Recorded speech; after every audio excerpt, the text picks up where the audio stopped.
Tara, wala na patumpik-tumpik pa. Dahil ngayong araw na ito ay gagawa tayo ng napakasarap painin itong paparating na Pasko. Ito ay puto bongbong na pinadali version. Tara, simulan na natin. At para sa ating puto bongbong mixture, mas pinadali natin ang mga ingredients.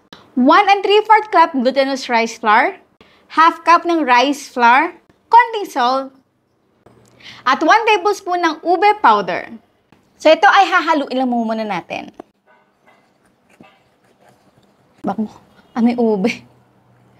Next sa ating gagawin ay paunti-unti natin dito ilalagay yung ating tubig. So basically para talaga gumagawa ng palitaw mixture. So kailangan talaga paunti-unti lang.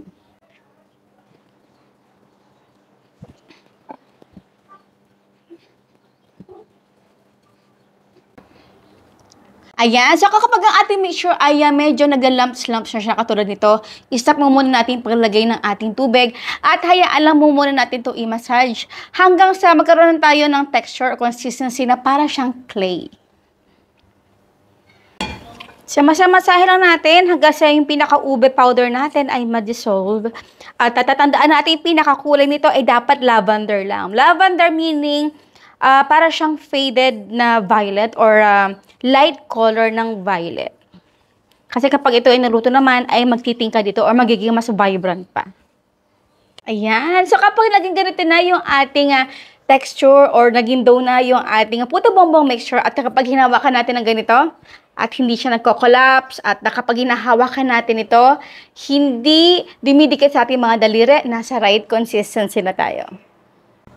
Next, habang piniprepare natin, paglalagyan natin na putong bongbong, tatakpan ko muna ng towel kasi madali itong mag-dry guys kapag nahanginan at natitigas yung ating dough.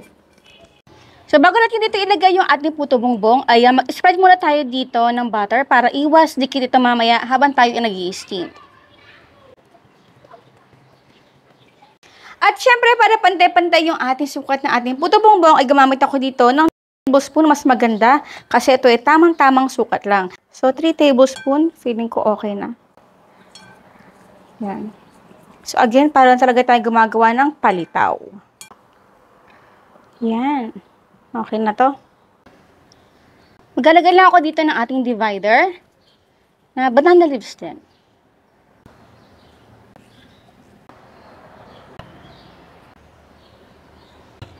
Ayan, so ito i-steam lang natin sa kumukulo ng tubig na mga 15 to 20 minutes.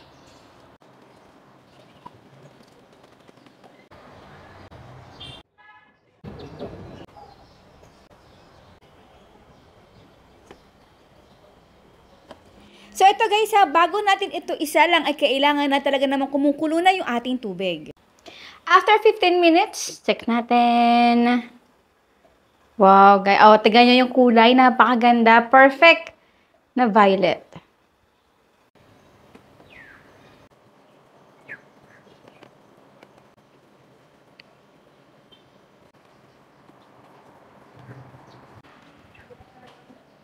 At syempre, ang ating leche flan.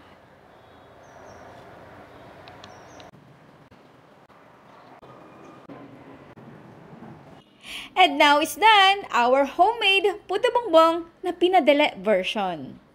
Aba, syempre, bago tayo magtikiman portion, ang tanong ni Mama Shirley, ano kaya yung dalawang toppings na nilagay natin dito sa ibabaw ng ating puto bongbong? Syempre, ang yung sagot sa comment box section. Tara na guys, kain po tayo! Syempre, may leche flan, special, di ba? Wow! Like it? Kain po tayo.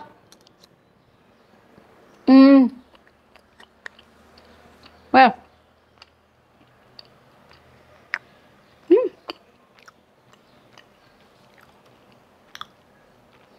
Speechless ako. Pasko na talaga.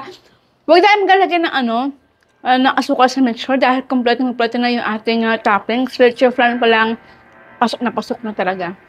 Pwede rin tayo maglagay ng cheese at condensed milk para agaw tamis at alat. Ang sarap, grabe. Diba? So, ayun po guys, sana magustuhan ninyo. At kung meron naman kayong mga request dito sa ating ang sarap grabe, paki-comment naman sa comment section. Bye! Ate Atro, keep safe, be healthy, and be happy. Bye!